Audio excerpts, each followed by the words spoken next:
నువ్వు లోపలికి రావడానికి ఇబ్బంది పడుతున్నావు కాబట్టే ముందు నేను వెళ్ళి అమ్మతో మాట్లాడి ఒప్పిస్తాను. తర్వాత అమ్మే బయటకొచ్చి నిన్ను తీసుకుని వెళ్తుంది. అప్పటి వరకు ఇక్కడే ఉండు.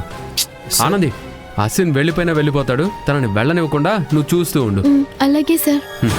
సార్ సార్ సార్ నీకు వేరే పని లేదా? ఇక్కడ జరిగిందంతా మహేష్ సార్కి ఎందుకు చెప్పావు? నేను చెప్తే నువ్వు వినలేదు. ఎవరు చెప్తే వింటావో వాళ్ళకే చెప్పాను. నువ్వు నెంబర్ 1 కంత్రివి. ఎవరు? నేనా? నువ్వు కాకపోతే ఇంకెవరు? నిన్ను మించిన కంత్రి ఇంకెవ్వరు ఉండర్లే.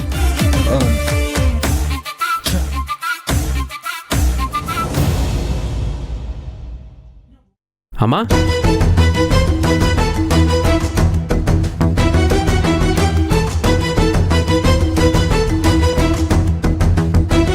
రా బాబు.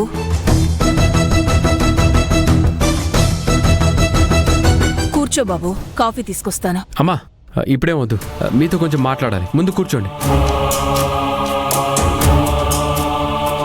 అమ్మా, మీరు నన్ను క్షమించగలరా? నిన్న మీ ఇంట్లో జరిగిన దానికి కారణం నేనేనమ్మా. ఆనందికి మీ ఇంట్లో షెల్టర్ ఇవ్వమని అడిగింది, తనని ఇక్కడ దింపి వెళ్ళింది కూడా నేనేనమ్మా. నన్ను ఒక ఫ్రెండ్గా చూసి నా మీదున్న గౌరవంతో అశ్విన్ ఓకే చెప్పాడు. ఇన్ఫ్యాక్ట్ అంత అర్ధరాత్రి సమయంలో ఆనందిని ఎక్కడుంచాలో అర్థం కాని పరిస్థితుల్లో నాకు అశ్విన్ చేసిన సాయం పెద్ద రిలీఫ్ ఇచ్చింది. ఆ తర్వాత ఏవేవో జరిగాయి. ఈ విషయంలో మీకు కోపం రావాల్సింది అశ్విన్ మీద కాదు, నా మీద.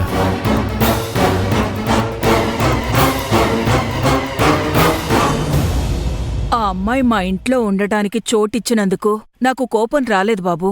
నాకు తెలియకుండా ఇన్నాళ్లు నన్ను వెరిదని చేశారు చూడు, అందుకు కోపం వచ్చింది. కన్నపిల్లలే ఇలా చేస్తే ఏ తల్లి మాత్రం తట్టుకోగలదు చెప్పు? ఆడపిల్ల కాబట్టి దీన్ని బయటికి గెంటేయలేదు. లేకపోతే వాడితో కలిసి ఇలా చేసినందుకు దీన్ని కూడా బయటికి గెంటేసేదాన్ని. నన్ను కూడా బయటికి గెంటేసి నాన్న ఫోటో ముందు ఏం తినకుండా ఏడుస్తూ చచ్చిపోవాలని నీ ఆశ కదా?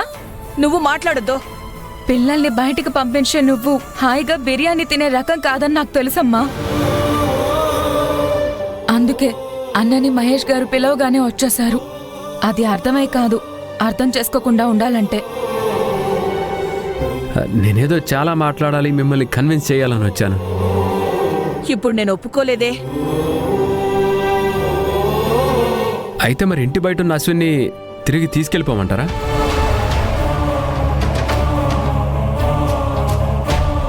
ఇంటి ముందు దాకా వచ్చినవాడు లోపలికి రాడా ఆ మహానుభావుడు?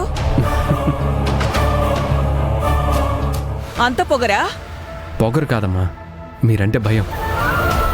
మీరు బయటకొచ్చి అరే అశ్విన్ లోపలికి రారా అని ఒక్క మాట చెప్తే చాలు. ఇకపై 100 సార్లు గొడవ వచ్చినా బయటికి వెళ్ళడమ్మా మీ కొడుకు. తప్పు చేసింది నేనైతే అశ్విని శిక్షించడం అన్యాయం అమ్మా. దయచేసి అన్నీ మర్చిపోయి అశ్విని లోపలికి పిలవండి.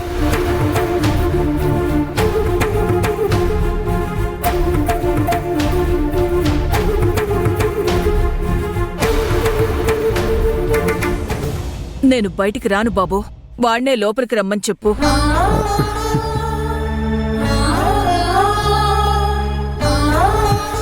థ్యాంక్స్ అమ్మా, చాలా థ్యాంక్స్ అమ్మా. Thank you so much. వాడు లోపలికి రావడానికి ముందు ఒక కండిషన్ ఒప్పుకొని రావాలి. ఏంటమ్మా అది?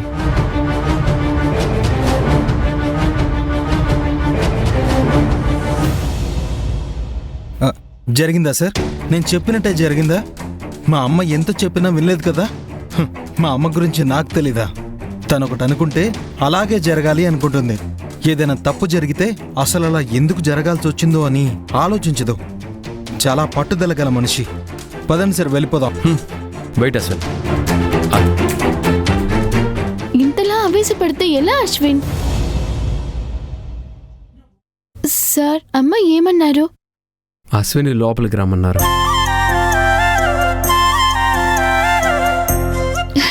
విన్నావా? అమ్మ లోపలికి రమ్మన్నారట. సార్ ఈ మాట చెప్పే లోపు అమ్మని ఎన్ని మాటలన్నావు?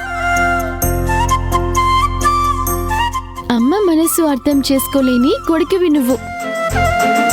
వెళ్ళు, లోపలికి వెళ్ళి అమ్మతో ప్రేమగా మాట్లాడు. చూస్తావేంటి? లోపలికి వెళ్ళు. లోపలికి రావడానికి ముందు అశ్విన్ ఒక కండిషన్ ఒప్పుకోవాలని చెప్పాడు. దానికి నువ్వు ఒప్పుకుంటావో లేదో నాకు తెలీదు. ఏంటి సార్ ఆ కండిషన్? మీ అత్తయ్య కూతురు తులసిని నువ్వు పెళ్లి చేసుకోవడానికి ఒప్పుకోవాలంట.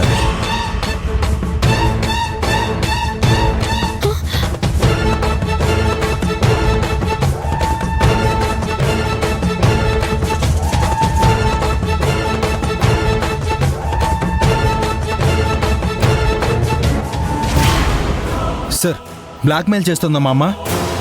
అవన్నీ జరిగేవి కాదు సార్. పదండి సార్, వెళ్ళిపోదాం. అశ్విన్, కాస్త కోపం తగ్గించుకో. ఎలా తగ్గించుకోవాలి సార్? అసలు జరిగిందేంటి? ఆవిడ గారు పెట్టే కండిషన్ ఏంటి? ఇక్కడ జరిగేదానికి తులసితో నా పెళ్లికి ఏమైనా సంబంధం ఉందా? మీ ఇద్దరూ ప్రేమించుకుంటున్నారు కాబట్టి.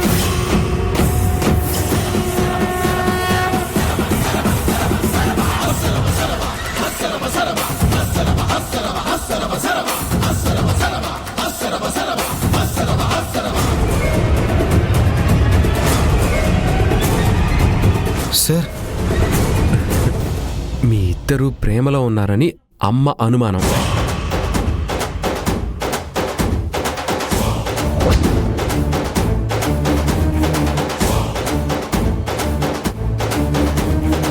ఆ కన్ఫ్యూజన్తోనే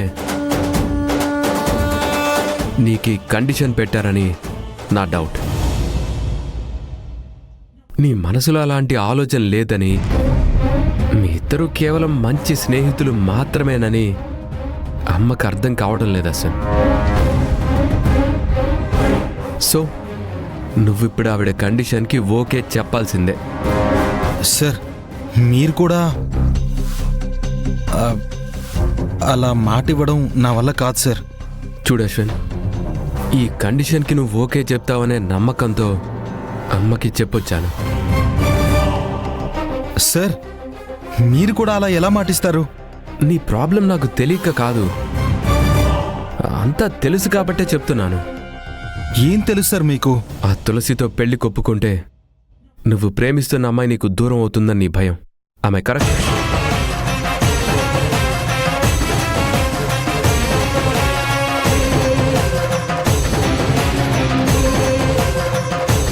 నీ లవ్ నీ నుంచి ఎప్పటికీ దూరం కాదు. It's my promise. అయితే ప్రస్తుతానికి ఆవిడ మాటకి గౌరవం ఇచ్చి అలాగే అని ఒక్క మాట చెప్పి లోపలికి పద.